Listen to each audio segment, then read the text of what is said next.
Welcome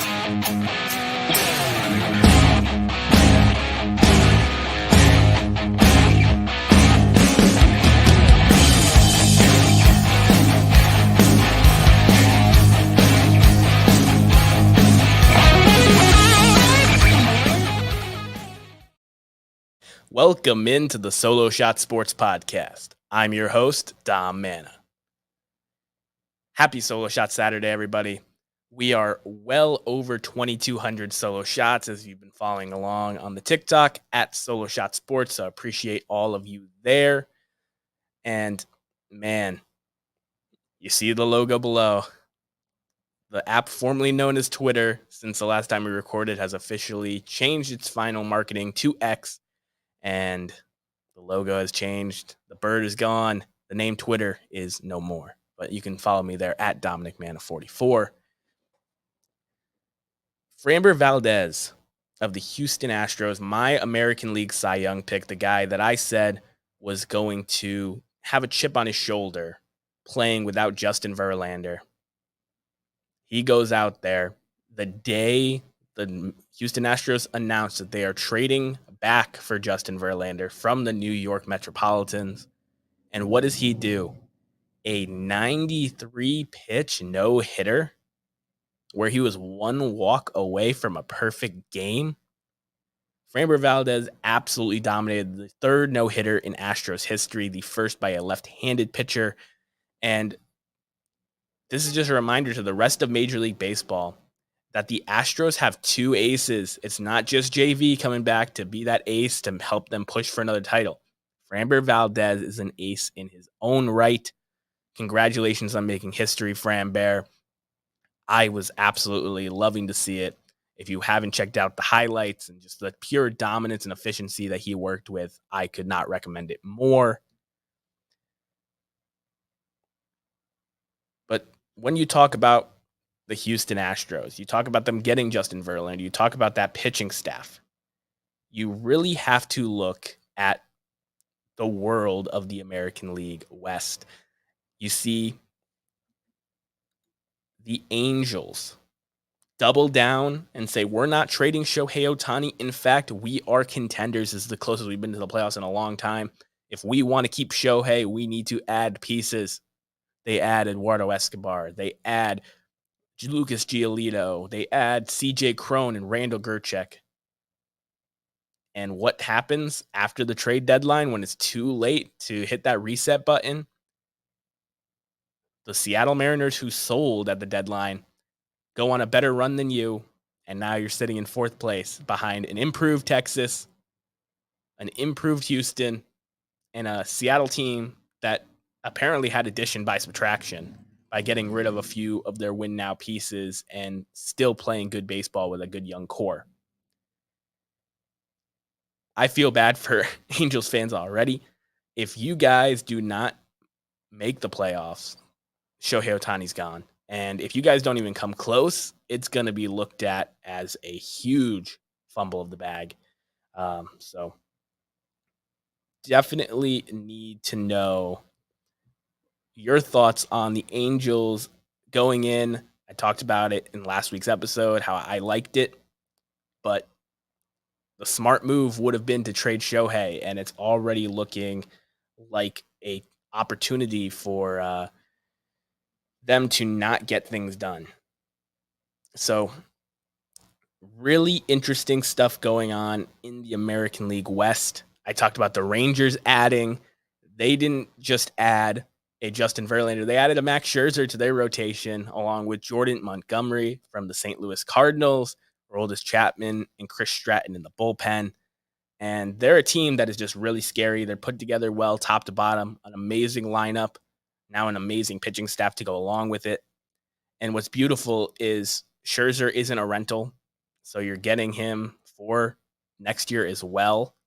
If things don't go your way in the stacked American League with the Rays, with the Orioles, with the Houston Astros right on your tail, you have Max Scherzer for next season.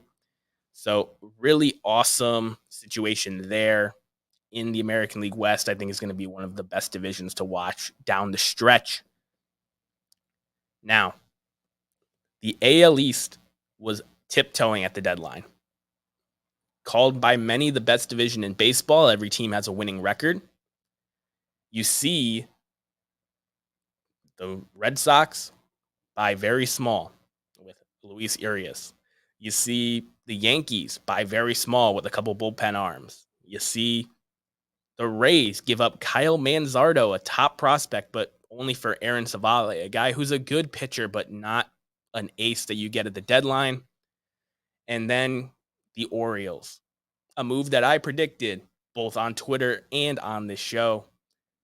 Jack Flaherty going to the Baltimore Orioles, switching his bird uni over to orange, and his first start, which his mom traveled all the way to Toronto with her passport to go see her first start, was a gem for the Orioles. If they can just get better than average starts, quality starts with that lineup, the Orioles are going to continue to just knock on the door of a potential World Series championship. So happy to see Jack Flaherty in a winning situation. I think that he's going to earn himself some money down the stretch with this Orioles team, and everybody wins there. For Baltimore, and you see Toronto adding Jordan Hicks to their bullpen. These are just minor chess moves that hopefully end up building towards a really awesome finish in the American League East. All these teams trying to make the playoffs by the skin of their teeth, but all 5 cannot make it. So really awesome in the American League. The American League Central was kind of a mess like it had been all season at the deadline. The Twins didn't add heavily despite being in the lead of the division. You see the Guardians 2 games out, selling Savale and Josh Bell off. And the Detroit Tigers, who I feel the worst of all for, they would have gotten an absolute haul from the Dodgers for starting pitcher Eduardo Rodriguez. Unfortunately, when he signed his massive deal in Detroit, they gave him a no trade clause for 10 teams, and the Dodgers were one of them, which makes it interesting that in the last hour, he canceled his opportunity to go to the Dodgers from Detroit, go to a winning situation. And I look at it 2 ways. I look at it, the organization failing, because you know that's one of his 10 teams that he is not opted into, and you're discussing it on the final day of the deadline. If you don't have his permission to discuss that trade, you're just wasting time that you could be moving him somewhere else. And then on Eduardo Rodriguez's side, this is a starting pitcher who's had a phenomenal year, bounce back year. He's going to be one of the top names in free agency for the starting pitching market. And he has an option here. Stay in Detroit, where I'm comfortable. I love my teammates. My family gets to stay where it is. I can opt out in the offseason for more money and make that decision with my family on where to go. But if I go to the Dodgers and I either crumble under the pressure pushing for the postseason, or I overexert my arm pitching the likely extra 4 to 6 starts that he would have to pitch for that team in the postseason, I kind of get Eduardo Rodriguez saying, hey, this is a team that I didn't even want to go to in the first place. It is a better opportunity to win, but for my family, for my health, for this future contract that I'm going to pursue, it makes sense to just opt out of that trade and just stay put. I know he really finds it important being part of Miguel Cabrera's final season in Detroit. They're not going to make the playoffs, but they're going to have fun, and he's making his money. He's helping the Tigers have a chance to win every time he steps foot on the mound. And you just look at the Tigers saying, why weren't you discussing with a team that wasn't on his list, a team that he couldn't say no to? Because if you really wanted him gone, really wanted to get the prospects back, that's what the move should have been. The National League, though, a lot more interesting, I think, than the American League, because of the teams that decided not to sell. And you look across the league, the 2 big additions in the American League were from the one seller in the National League in the New York Mets. They sold everybody they could. David Robertson to division foe Miami, Mark Canha over to Milwaukee, Tommy Pham over to the Arizona Diamondbacks, who've been struggling, and those 2 ace pitchers to the AL West. But the rest of the National League, it is so close. They either bought or they stayed put. You look in the NL East, the Braves bought some bullpen arms, but they are the first team to 70 wins. They are on a roll. The Philadelphia Phillies bought strong on Michael Lorenzen just to give them another starting pitcher, but they didn't break the bank and go for a true ace like an Eddie Rodriguez or anyone like that. They just wanted a quality pitcher to add to their staple. The Miami Marlins bought instead of sold at the deadline, which I actually kind of was saying that they might actually do. They didn't get J. Mark Candelario for third base, but they got Jake Berger from the Chicago White Sox and immediately did $5 Burger Night, making him a fan favorite. They get Josh Bell from the selling Cleveland Guardians. They get David Robertson from their rival Mets. Like, you're seeing these teams make these incremental moves or stay put because of the new playoff format, because of the way baseball is being played this year. Everybody feels like they have a shot. And once you get in that tournament, the Philadelphia Phillies showed us last season, you can go on a run and really make a splash. The NL West, the Dodgers tried buying Eddie Rodriguez, were unable to. They got Kike Hernandez and a few other minor pieces to help their run. The Diamondbacks got Tommy Pham and Paul Sewald from the Seattle Mariners to help their push towards the postseason. The NL West, though, the Padres, they had the choice to do what the Mets did, call their team a failure and do it. But the thing with the San Diego Padres is they have longer-term deals than the New York Mets. The Scherzer and Verlander deals were a lot AAV, but the length of the contract made them movable. The Padres have 4+ year deals on all of these guys. They're paying significant money. And the only guys that were sellable were probably their two best players, Blake Snell and Juan Soto. So what do? They buy cheap. They get Garrett Cooper and G-Man Choi to play first base. They get Rich Hill to eat some innings in their rotation and hopefully give them some quality starts. They get Scott Barlow from the struggling Kansas City Royals, who has been good in the past, but not good this season. And honestly, you just look at their situation compared to the Dodgers and the Diamondbacks and the Giants ahead of them. It does not look favorable for the San Diego Padres this season, but they said we're still X games out. Anything can happen. Why give up when we have all this money invested? The Mets decided we're X games out, but so are so many other teams. Let's get out while these other teams are thinking they're in it and aren't selling. And the NL Central was probably the most important division of all at the trade deadline. You see Milwaukee having their typical deadline where they just buy small pieces, Carlos Santana, Mark Canha. But the Cincinnati Reds decide to pull a Baltimore Orioles of last season and not really make a move. They were talking about a Jonathan India for a young control over pitcher deal that never got done, that never materialized into anything. And the Cincinnati Reds kind of said, hey, we're ahead of schedule. We're going to ride this high and see how far we can take it. But we're not going to invest money into this team that we didn't think we should invest money to during the offseason. And what team capitalized on them not buying? The Chicago Cubs, who scored the most runs in the month of July since the All-Star break. They keep Cody Bellinger. They keep Marcus Stroman. They had an opportunity to really get some young players back, but they're saying that Chicago hasn't been in the postseason for a long time. They spent money this offseason to get Dansby Swanson and some of these players in here. This is their best chance of making the postseason they've had in years, and they're going to go for it. I know the players there love it. They have two top-of-the-line starters in Stroman and Steele. Their lineup has been better than advertised, and they add a Jamer Candelario to that lineup, a guy that I was talking heavily about probably being the best hitter available at the deadline. The Chicago Cubs are capitalizing, and I will not be shocked if they come out and take the NL Central.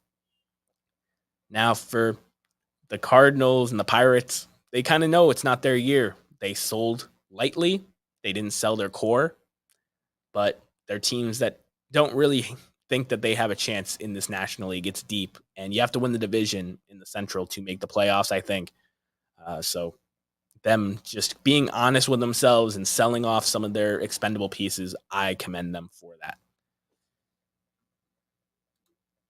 Third base here on the Solo Shot Sports Podcast. We like to throw it back to this day in baseball history, to a game or a moment in the history of this great sport that I think is particularly interesting. And today we throw it back to August 5th, 1969, where Willie Stargell was the first player to hit a ball out of Dodger Stadium. Yes, a 512-foot shot that broke a 3-3 tie in this game. It was off of Alan Foster on a 1-2 count. And Willie Stargell said after the game that he wasn't even trying to hit a home run. He was just trying to stay through the ball. 512 feet. It was crazy. Bases empty blast, solo shot. First one out of Dodger Stadium. And this game especially was important, not just because it was Stargell's 18th of the year, not just because he hit it straight out of the stadium and past part of the parking lot, but because this game also consisted of Roberto Clemente's 2,500th career hit. Bill Mazeroski hit a 2-run homer for them in a 7-run ninth inning, which helped the Pirates win the game after Willie Stargell gave them the lead. And this was the last official appearance of Don Drysdale, Hall of Fame pitcher for the Dodgers. He had been pitching with a torn rotator cuff, and he had said to media days prior to that start that it was something that he was going to have to learn to pitch with, something that they didn't have the surgeries and medicine that they have now. And Don Drysdale said he's going to tough through it, learn how to pitch with this rotator cuff. Ends up retiring less than a week after this game, but this was his last game in the major leagues. So Willie Stargell hitting a 512-foot blast at a Dodger Stadium, the first man to ever do that. Roberto Clemente's 2,500th career hit, a 2-run home run from Hall of Famer Bill Mazeroski, and the last game ever played by Hall of Fame pitcher Don Drysdale for the Dodgers. That's a lot of stuff packed into one historic home run, which happens to be a solo shot. Hope you guys have been enjoying this series. It's been really fun to dive in and learn things about baseball history or find out what days in baseball history things have taken place. They have information on thisdayinbaseball.com from the early days of baseball in the late 1800s all the way till today. So definitely check them out to see what things I was deciding between. And as we circle home here, I have a legit question for the rest of baseball. Can anyone beat the Atlanta Braves? And I'm not saying in a one-game situation. Baseball is beautiful in that way. There's 9 innings and anything can happen. But can anyone actually beat the 2023 Atlanta Braves? They are the first team in baseball to 70 wins. They have a historic player in Ronald Acuna pushing for a 40-60 season. And honestly, their lineup, top to bottom, Sean Murphy is one of the top 5 catchers in baseball. Matt Olson is one of the top 5 first basemen in baseball. Ozzie Albies is one of the top 5 second basemen in baseball. Austin Riley is right there at the most stacked position in the sport in third base for a top 5 player in baseball. You have Rookie of the Year Michael Harris finally starting to hit. This team, top to bottom, it is a juggernaut. They're getting Max Fried back in their rotation. Spencer Strider was the first player this season to 200 Ks. It is an embarrassment of riches. And the problem with them is they have these guys locked up for the next 4 to 7 years. They're not going anywhere. So I ask this as a serious baseball fan. Can anyone beat the Braves? Who can beat the Braves? I see Hugo, Sammy, Scott in the chat. Can anyone beat the Atlanta Braves in a 7-game playoff series? Maybe with some injuries, maybe with some slumps, but as currently constructed, these teams are pretty much done. The trade deadline has passed. We've seen what teams have added, what teams have lost, both in trade and injuries, and they're really pushing towards the postseason. We know what these teams pretty much are from a talent perspective. Can a team execute and beat this Atlanta Braves team? I don't know if it's possible.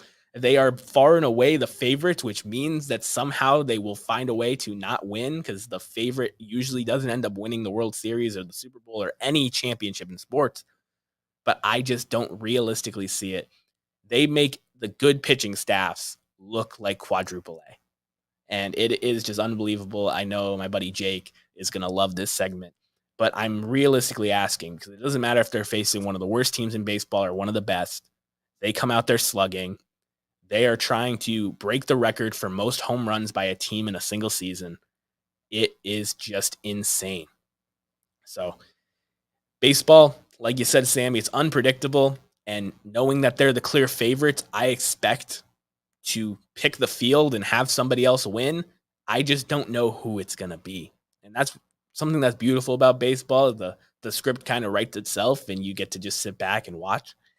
But man, this Braves team is really starting to get ridiculous. It's like when you're playing MLB The Show franchise mode against the computer and you're just dominating every single game, every single at bat. So it is awesome to watch a team be this dominant. I know that the American League is much deeper than the National League in terms of elite teams, but the Braves in that National League, the Dodgers are a class act. There's plenty of other teams in the playoff picture, but no team on that National League side has the firepower that the Atlanta Braves currently possess. So, really awesome episode here. Ran a little short, but I hope you guys enjoyed. I appreciate you guys. I see Matt falling in here too. Appreciate you guys spending part of your Saturday with me. Definitely follow me on TikTok at Solo Shot Sports for more daily updates about the home run tracker, all the solo shots in the major leagues, brought to you by onlyhomers.com. And on the app formerly known as Twitter, at Dominic Mana 44, with just baseball updates and life opinions as well through sports, whether it's history wise or current day.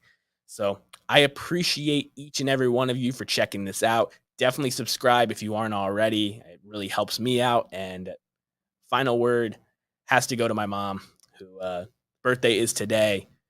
Mom, I love you. Thank you so much for everything that you do for me. And I hope you enjoy your day. You have been instrumental in pushing me towards chasing my dreams, and I really appreciate you so much. So happy birthday to my mom in the chat. Happy Solo Shot Saturday to the rest of you. And I hope you guys have a great Saturday and rest of your week. I'll catch you guys in the next one.